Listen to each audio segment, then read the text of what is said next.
So in this lecture, we will look at a very exciting problem, and it is not very well explored in the literature of graph theory. So giving two graphs, let's say graph G1 and graph G2, the question we want to answer, or the problem we want to investigate, is how to merge or fuse these two graphs together. So this is actually, it's not actually adding up, but it means how can we possibly fuse or merge, integrate together these two graphs and produce a graph that is an average, okay, of these two graphs. So this is a problem, right? This is quite problematic. I mean, because you can see that these two graphs have different number of nodes. They might also have different weights, but in this case, I'm just, illustrating simple binary graphs. So, right, so previously we looked at graph diffusion, okay, but in this lecture we will learn about graph fusion, how to fuse different graphs all together into a single graph.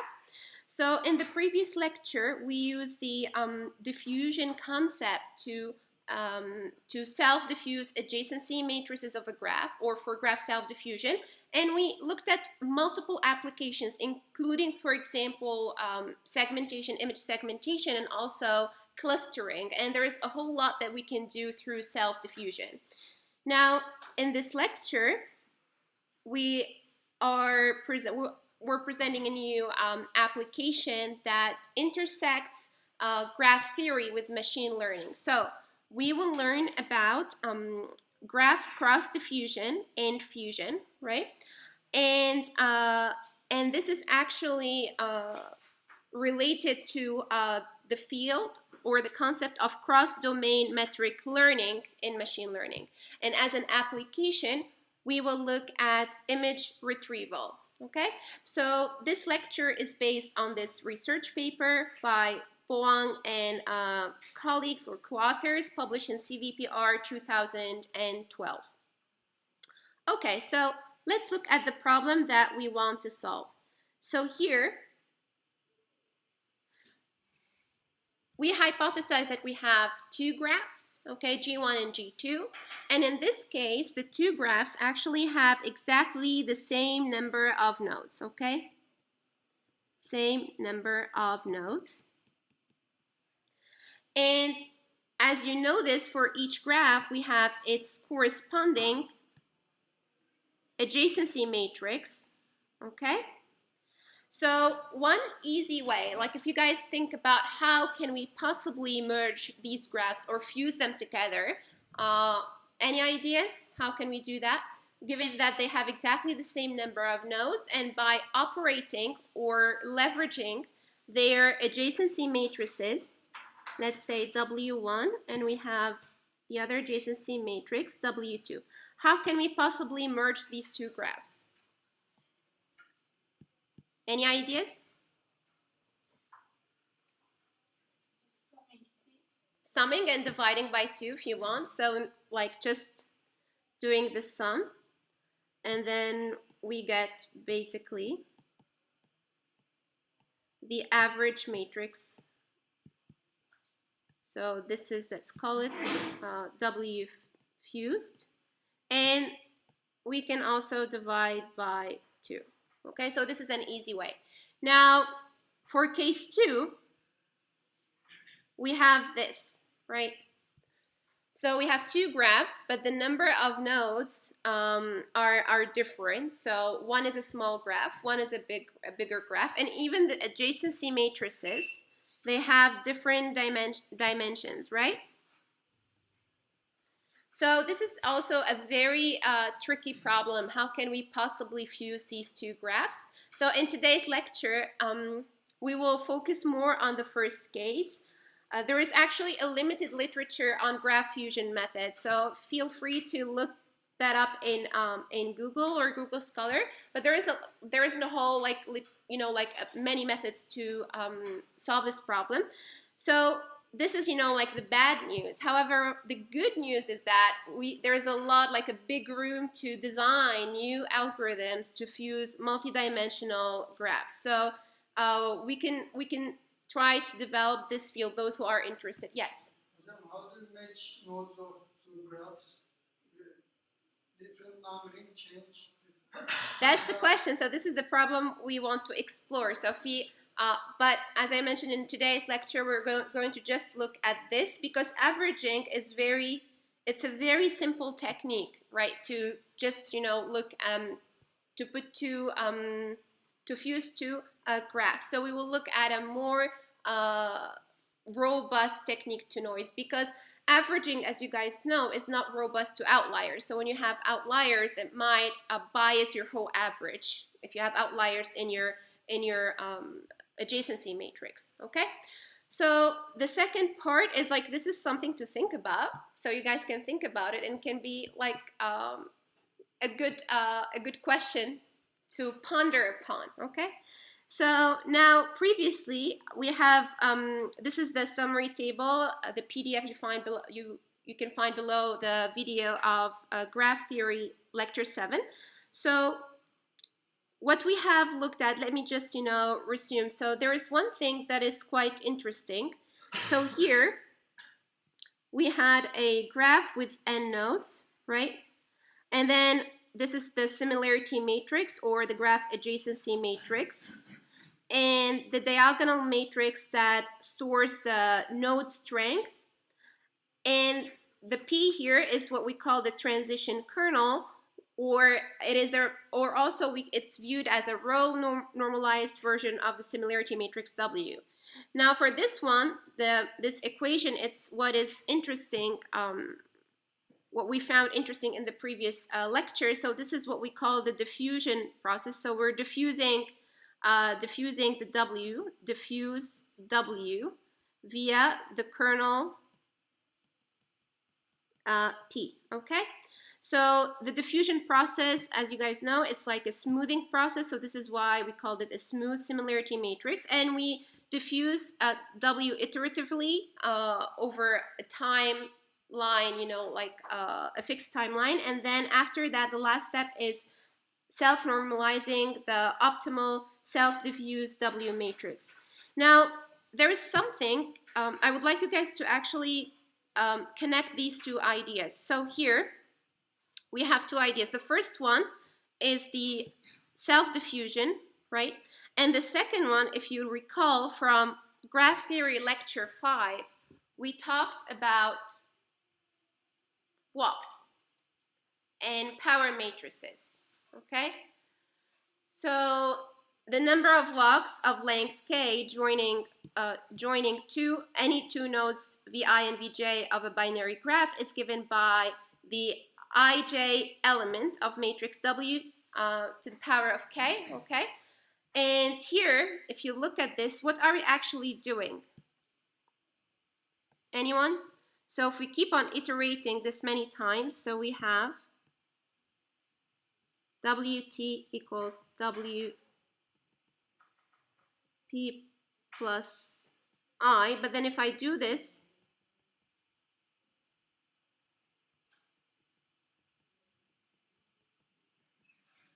and then I can just substitute. So what do we get? W minus 1, and then P plus I, and then this whole thing, we multiply it by P plus identity matrix. What do you guys notice? That we are getting a power matrix of P, yes. So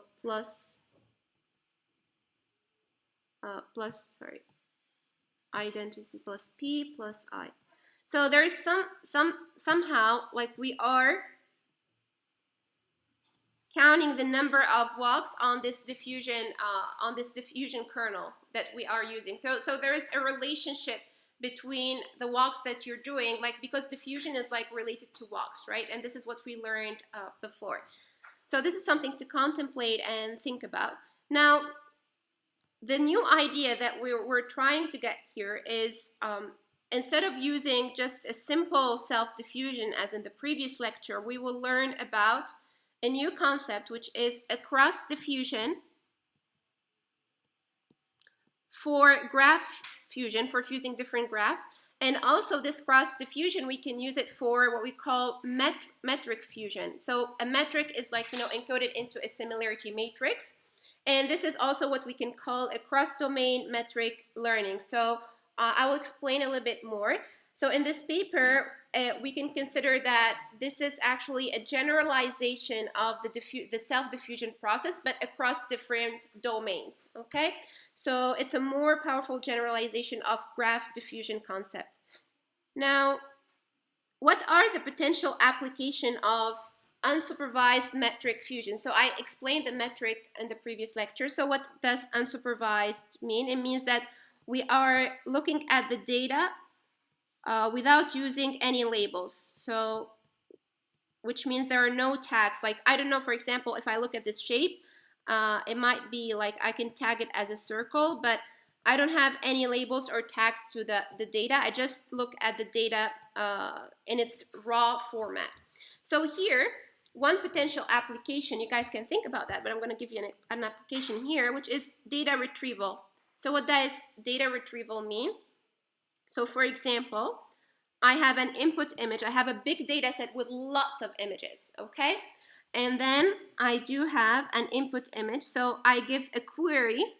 So a query, it means the user will give an image to the system or the model, and it will say, this is my query image, and I want to retrieve, okay, my goal is to retrieve all similar images, okay?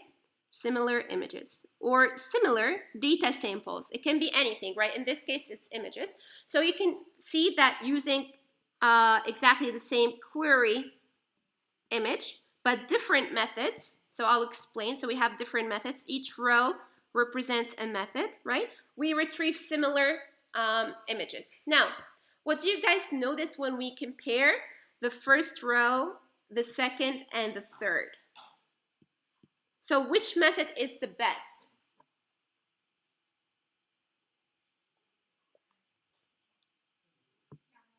The last one, right? Because all these shapes, they're very similar to the input query image. So the last one is the best. Now, given a data set with different end shapes, we built two similarity matrices, W1 and W2, capturing different types of pairwise relationships between samples or images. So let's say here we have two similarity matrices that we built. The first one, so I'm not going to go into the details, but let's say we use a metric like Euclidean distance. So here they use what they call the shape context to build this matrix. And then the second one, they use the inner distance between samples. So this is what does it represent? So here we have image I, so this is one image, okay, and another image in the data set. And this value here, W2ij, is just, it quantifies the similarity between these two samples, okay? But we're using different similarity measures, okay? Let's say similarity measure 1 for W1 and similarity measure 2 for W2, but we're using exactly the same data set, so we have n by n samples, and we're computing their similarities. Now to do the retrieval, what should we do? So let's say I want to retrieve the samples that are most similar to this input query image. Okay? What should I do? So very simple. If I have my W, if I have my similarity matrix, my data similarity matrix, how can I retrieve the top, let's say 5 or the top 10 most similar images, okay, to my query sample? How can I possibly do that? Guys?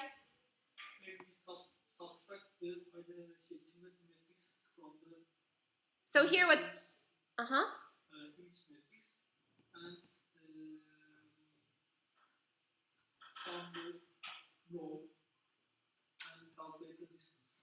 The distance. So here's the thing. So this is actually the distance. This tells you this W2ij It gives you a score between 0 and 1 and tells you how similar sample J is to sample I. So if I have 1, it means these are identical. If it's 0, it means they're totally dissimilar, which means I don't want to retrieve them. So already if you look at this row, okay, in this matrix, and you explore all other samples, right? You have these similarities, right? So you have, for example, 0.9, you have 0.2, you have 0 here, right? So you can directly retrieve the maximum, right? The most similar ones with the highest similarity value. So this guy, and maybe, I don't know, like maybe other guys, okay? Great, so this is what happens. Now, the problem is like we're using 2 different metrics. So if you look at these 2, another question now, important question. If I use exactly the same object I, okay, so, and I have my matrix here, let me ask you a question. If I use, for example, Euclidean distance between, not Euclidean distance, like inverse Euclidean distance, like exponential, okay, like a similarity measure 1, and another similarity measure 2, like Pearson correlation. So Pearson correlation varies between -1 and 1, but you know, like when you have 1, it means they're very similar, highly correlated. Do you expect that I would find exactly the same neighbors, which means if I look at these 2 matrices, okay, I will retrieve the same images. So if I compare the most similar samples that I retrieved, okay, so maybe this is 0.8, this is 0.7, the most similar samples to I, will they be the same? Are they identical across these different similarity measures? Would you expect them to be identical? Why? Well, if it's it depends on the metric, on the measure, right? So maybe some metric detects the gradient, right? Maybe it detects this shape. Maybe another metric looks more at the details, right? So it depends on the metric. So if you change your metric, not necessarily you will have exactly the same neighbors. It depends on the metric you are using, the similarity measure you're using. So ultimately, you're having 2 similarity matrices, but at the end, you're going to end up with different retrievals. So look at this. Actually, this is a real example. So we have W1 and W2. Okay, these were built using different similarity measures. Do we have exactly the same retrieved images? No. Okay, so there is some overlap, but they're not identical. Now, the idea is that each of those similarity measures, they capture particular aspects, okay, of the image. So, but different, maybe complementary aspects. So the goal here is that how about we try to fuse them together, okay? So if we fuse them together, we'll create a matrix that can nicely integrate these 2 aspects together, okay? Then I can better retrieve or more successfully retrieve the most similar samples to my query image I, and this is the goal. Now, if we hypothesize that we have a very good fusion technique, then this will give you a very good result. But if your fusion technique is not good, then this will give you a worse result, okay? So here is you know, like how we can potentially use this for image retrieval. And now we're going to look at how can we possibly fuse these 2 techniques, okay? So I'm going to give you some time to think well. So first, this is the problem. How do we formalize the problem? So up to this point, we only focus on merging or integrating or fusing 2 graphs encoded in their adjacency matrices. So we have only 2 graphs, but then if we have a solution for how to merge 2 graphs, we can generalize it to M graphs, okay? And I would like you to use this. How can we use the diffusion concept to basically fuse these 2 graphs together? So I would like you to look at the equations that you've written earlier and formalize your problem mathematically, write it properly, and propose a solution based on the diffusion principle and justify your rationale and intuition. Okay? So look at this. you know that we are talking about cross-diffusion. This is self-diffusion, right? So we need to use, and this is, for a single graph, but now we have, W1, W2, P1, P2, but we want them to cross-communicate, right? We don't want to self-diffuse this alone and self-diffuse this alone and that's it. No, we want somehow for them to cross-communicate. Okay, so this is one of the ideas.